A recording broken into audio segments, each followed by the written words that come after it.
반갑습니다. 자, 오늘부터는 이제 마태복음 설교로 이제 넘어갑니다. 오늘은 마태복음 1장, 2장 예수님의 탄생에 대한 이야기인데,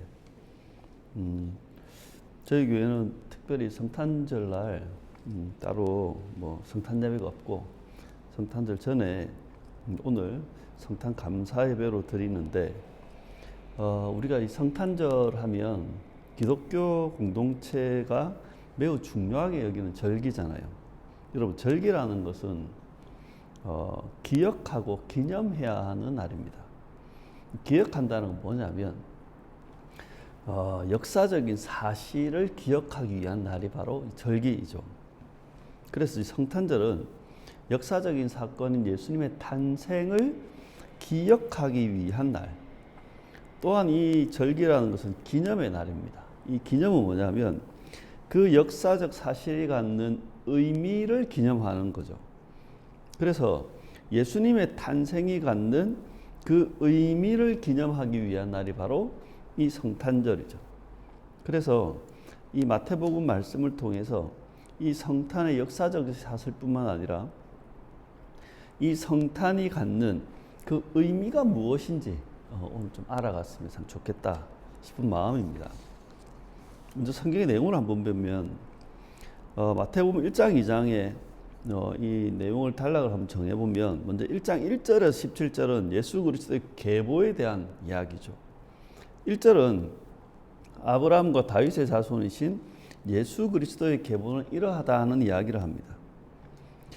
이 아브라함과 다윗의 자손이라고 할 때 이 말은 뭐냐면 아브라함은 만민을 복되게 할 약속의 자손을 아브라함 때 이야기했죠. 이게 창세기 12장. 그리고 다윗은 영원한 나라를 통치할 그 다윗의 자손을 생각하게 합니다. 이게 사무엘하 7장에 있거든요. 그러니까 아브라함과 다윗의 자손이란 말은 혈통적, 어떤 어떤 육체적인, 어떤 생물학적인 자손을 말하는 게 아니라 아브라함과 다윗을 통해서 하나님께서 약속하신 그 약속의 자손이 바로 이 예수 그리스도라는 거죠. 그러면서 이 계보에 대한 이야기는 17절로 마치는데 17절 내용은 이렇게 됩니다. 아브라함으로부터 다윗까지 14대, 그리고 다윗으로부터 바벨론에 끌려갈 때까지 14대, 솔로몬부터 요시야까지, 그리고 바벨론을 끌려가고 난 그부터 그리스도까지 14대, 여고냐부터 요셉 예수까지 이제 14대라는 이야기를 합니다. 여기서 우리가 중요하게 놓치지 말아야 할 포인트는 이 바벨론이라는 게 뭔가 강조되고 있다는 걸 염두에 두시고 넘어가셔야 됩니다. 자, 그리고 1장 18절에서 25절은 예수 그리스도의 태어나심에 대한 이야기입니다. 마리아와 요셉은 약혼한 사이였는데 마리아의 잉태 사실을 알게 된 요셉은 조용히 파혼하려고 했습니다. 하지만 이때 주의 사자가 현몽하여서 마리아가 임신한 그 아이의 비밀을 알려준 것입니다. 그 아이는 성령으로 잉태된 것이다. 마리아가 아들을 낳을 것인데 그 이름을 예수라고 하여라. 그가 자기 백성을 죄에서 구원할 것이다. 이 모든 일은 보라, 처녀가 잉태하여 아들을 낳을 것이요 그의 이름을 임마누엘이라 하리라는 이 선지자의 말씀, 이사야 7장 14절인데요. 이 선지자의 말씀을 이루려는 것이다 라는 이야기를 주의 사자, 천사가 이야기합니다. 그래서 요셉은 마리아를 아내로 데려왔고 아들을 낳기까지 동침하지 않았으며, 그렇게 마리아는 아들을 낳았고 그 이름을 예수라고 한 것입니다. 그리고 2장으로 넘어가 보면 2장 1절에서 25절에 보면 동방박사의 방문과 헤롯의 위협에 대한 이야기가 나옵니다. 예수님께서 베들레헴에 태어나셨을 때 별을 보고 찾아온 그 동방에서부터 온 박사들이 예루살렘에 방문합니다. 그리고 유대인의 왕으로 태어나신 분을 찾으니 예루살렘이 발칵 뒤집어진 것입니다. 그러자 헤롯 왕은 서기관들과 대제사장들을 불러가지고 그리스도가 어디에서 나는지 물었습니다. 그러자 그들은 미가 5장에 기록된 대로 베들레헴에서 그리스도가 태어난다는 이야기를 합니다. 그래서 헤롯 왕은 박사들에게 별이 나타난 때를 자세히 물으면서 그 아기를 찾으면 자기에게도 알려달라고 말합니다. 왕이 말을 들은 박사들은 다시 별을 따라갔고 거기서 아기와 마리아가 있는 집에 들어가 아기에게 경배하며 황금, 유황, 몰약을 드린 후 고국으로 돌아갔습니다. 그리고 나서 주의 사자가 요셉에게 현몽해서 애국으로 피신하라고 하죠.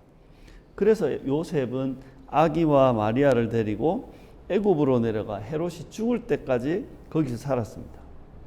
헤롯은 자신이 이 박사들에게 속은 것을 알고 화가 나서 베들레헴과 그 주변 지역에서 태어난 2살 이하의 모든 남자아이를 죽이는 만행을 저질렀습니다.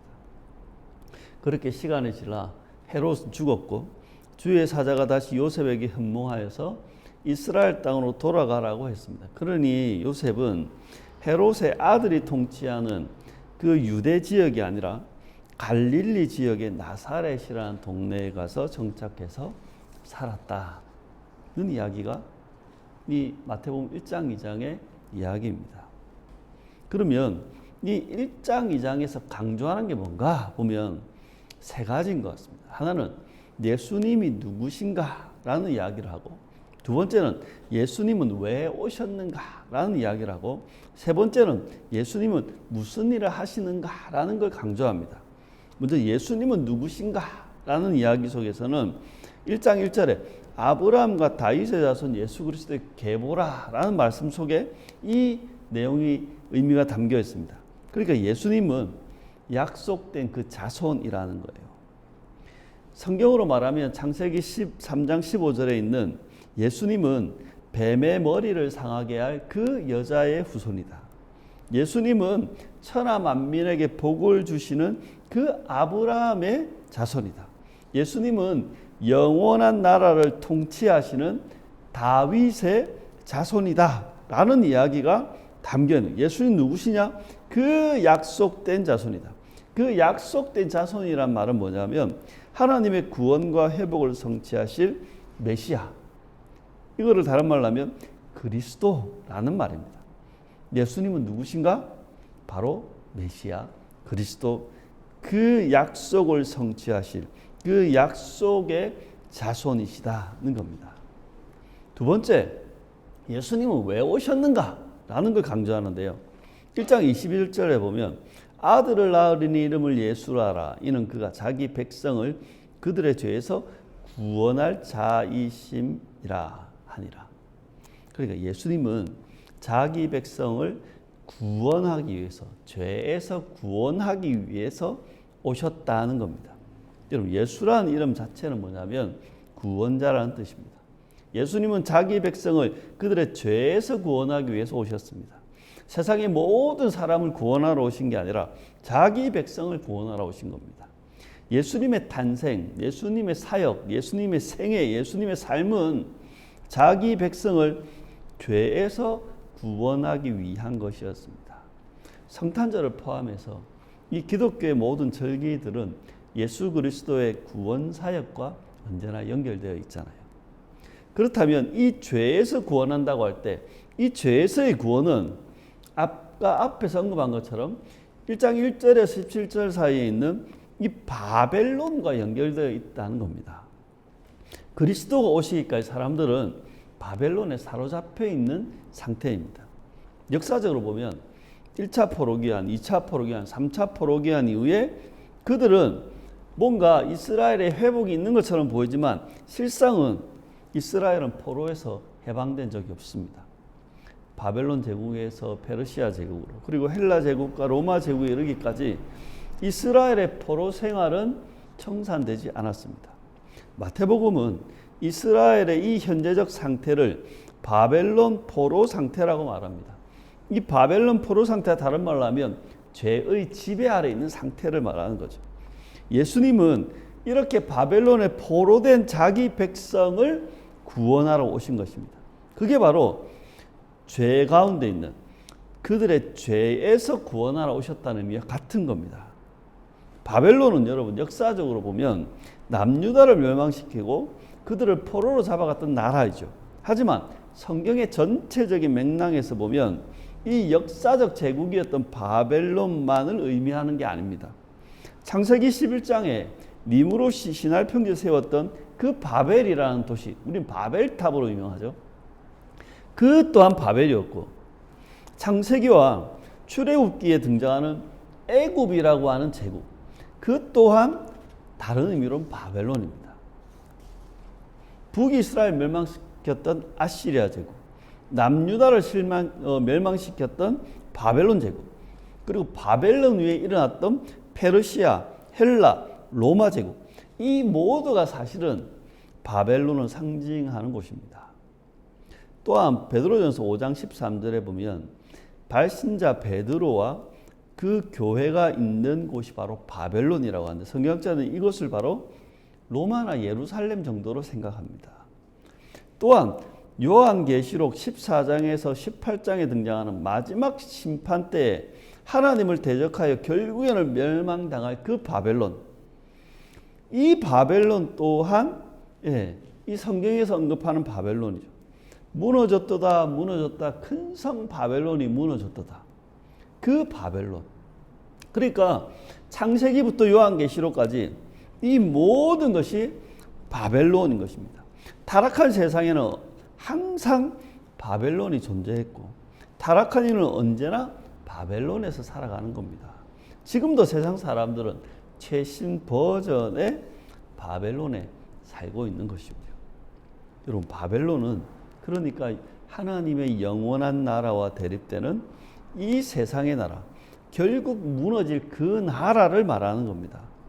힘에 의해서 세워진 나라, 자본력, 군사력, 정보력, 기술력에 의해 세워진 나라, 쾌락과 욕망과 탐욕을 목표로 삼는 그 세상, 물질 중심적이고 자본 중심적이고 소비 중심적인 그 세상, 서로 경쟁해서 계급화하고 서로를 지배하고 군림하며 이용하는 세상, 거짓과 폭력, 우상 숭배와 음행으로 가득한 세상, 그게 바로 바벨론이고, 사람들은 지금도 이 바벨론에 사로잡혀 있는 것입니다. 그 옛날 하나님이 모세를 애굽에 보내셨듯이 하나님은 바벨론이라는 세상에 예수님을 보내신 것입니다. 바벨론에서 죄 가운데 살아가는 자기 백성을 구원해서 약속의 땅으로 인도하시기 위해 예수님이 오신 것입니다. 예수님의 구원, 그것은 죄로부터의 구원일 뿐만 아니라 바벨론으로부터의 구원도 포함되는 겁니다. 구약의 구원이 출애굽이라고 하잖아요. 그렇다면 신약의 구원은 우리는 출바벨론이라고 부를 수 있는 것입니다. 그리고 이 출애굽과 출바벨론의 이야기로 그러면 연결해 보면, 출애굽한 구약의 성도들이 다시 애굽으로 돌아가거나 애굽의 풍속을 따르지 말고 이제 약속의 땅에서 새로운 삶을 살아야 하는 것처럼, 신약의 성도들인 우리들도 바벨론으로 돌아가거나 바벨론의 풍속을 따르지 말고 이제는 새 언약의 태전에서 새로운 삶을 살아야 하는 것입니다. 사랑하는 여러분, 기독교의 구원을 이 내세를 위한 영혼 구원으로만 축소시켜서는 안 됩니다. 기독교의 구원은 우리의 존재와 인생과 세상의 전 영역으로 확장하고 적용해야 하는 구원임을 명심하시기 바랍니다. 자, 세 번째, 예수님은 무슨 일을 하시는가? 첫 번째는 예수님 누구신가? 약속의 그 자손이다. 두 번째, 예수님은 왜 오셨는가? 자기 백성을 죄에서 구원하기 위해 오셨다.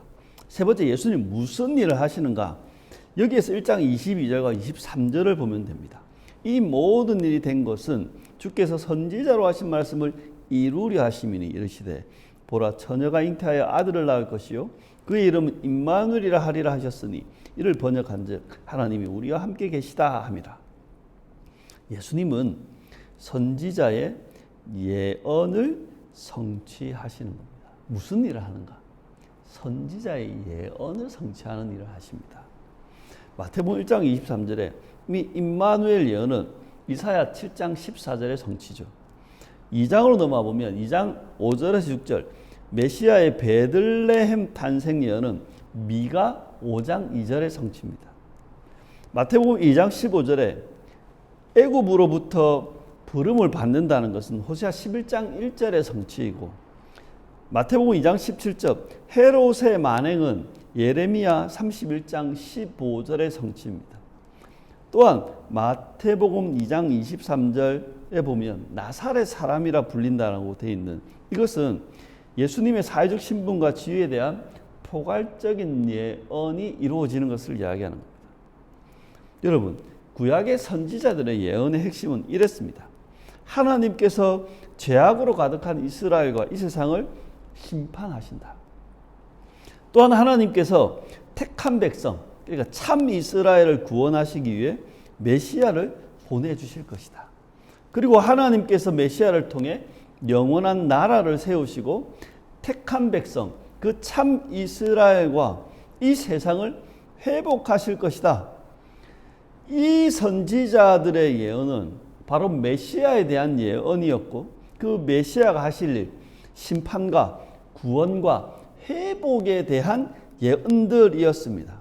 그래서 이 선지자들의 예언들을 한마디로 표현하면 그게 뭐냐면 임마누엘입니다.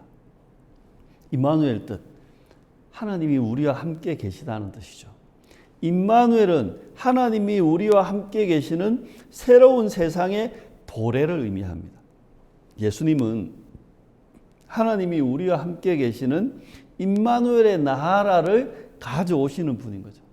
예수님의 탄생, 다른 말로 이 초림은 이 세상인 바벨론의 종말을 선언하는 일이고 영원한 임마누엘 나라, 즉 하나님 나라의 도래를 알리는 사건인 것입니다. 그러니까 예수님이 오심은 무슨 의미다? 하나님 나라의 도래를 의미하는 겁니다. 예수님은 이 세상에 영원한 나라를 가져오시는 분이죠. 예수님이 가져오시는 그 나라는 하나님이 함께 계시는 영원한 임마누엘의 나라인 것입니다. 정리하면 예수님의 탄생, 예수님의 탄생의 의미에 대해서 마태복음 이렇게 이야기하는 겁니다. 첫 번째, 예수님은 천하 만민에게 복을 주시는 아브라함의 자손이며 영원한 나라를 통치하시는 다윗의 자손이다. 두 번째, 예수님은 바벨론에서 죄의 포로가 된 자기 백성을 그 죄에서 바벨론에서 구원하시기 위해 이 바벨론이라고 하는 세상에 오신 것이다. 세 번째, 예수님은 선지자들의 예언을 성취하는 일을 하시는데 예수님은 이 죄악의 세상을 심판하고 택한 백성을 구원해서 그들을 영원한 임마누엘의 나라를 살도록 하시는 분이다. 그 이야기가 바로 예수님의 성탄 속에 담겨 있는 마태복음의 메시지인 것입니다. 그럼 이 말씀을 우리의 크리스마스, 오늘이 성탄 감사 예배니까, 그리고 이번 주 목요일은 성탄절이니까 한번 적용해 보면 먼저 예수님의 오심에 대한 의미를 알고 우리 성탄절을 지켜야 하는 겁니다. 세상은 왜 성탄절을 지키냐면 돈이 되니까 지키죠. 근데 우리는 이 성탄절이 어떤 의미인지는 알고 지켜야 되죠. 그래서 이 마태복음이 말하는 이 땅에 오신 예수님이 누구신지, 예수님이 이 땅에 왜 오셨는지, 예수님이 이 땅에 오셔서 무슨 일을 하시는지 이런 것 정도는 생각하고 보내는 성탄절이 돼야 된다. 예수님이 누구신지, 예수님이 왜 이 땅에 오셨는지, 예수님이 이 땅에서 오셔가지고 무슨 일을 하시는지 그 정도 묵상하고 생각하는 성탄절은 되셔야 된다. 두 번째는 우리는 이 바벨론의 삶을 벗어나서 임마누엘의 삶을 살아야 한다는 겁니다. 예수님은 우리를 죄로 가득한 바벨론에서 건져내서 영원히 하나님과 함께하는 임마누엘의 나라에 이미 넣어주셨습니다. 우리는 바벨론의 나라에서 건짐받은 사람, 우리는 임마누엘의 나라에 들어온 사람인 거예요. 그렇기 때문에 우리는 죄의 지배 아래 있는 바벨론의 삶에서 벗어나야 됩니다. 바벨론의 원리, 바벨론의 방식, 바벨론의 문화를 청산해야 하는 겁니다.